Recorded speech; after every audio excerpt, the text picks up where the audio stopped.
శత్రువులు మనకు వ్యతిరేకంగా కేకలు వేస్తున్నారు అంటే దాని అర్థం నా దేవుడు నీ మీద బలముగా దిగిరాబోతున్నాడండి. దేవుడు తన శక్తితో నీ నింపబోతున్నాడని. అందుకే మనుషులు మాట్లాడినప్పుడు కలవరపడవద్దు.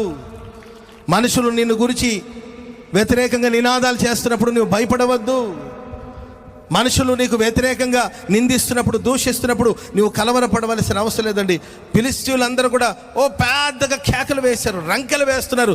శాంసన్ని చూసి పట్టబడిపోయాడు, మన చేతికి దొరికిపోయాడు అని వాళ్ళు పెద్దగా రంకెలు వేస్తున్నారు, కేకలు వేస్తున్నారు, ఆర్భటిస్తున్నారు. వాళ్ళ ఆర్భాటాల మధ్యలో దేవుని ఆత్మ శాంసన్ మీద బలముగా దిగి వచ్చే స్తోత్రం చెప్పండి అతను గట్టిగా.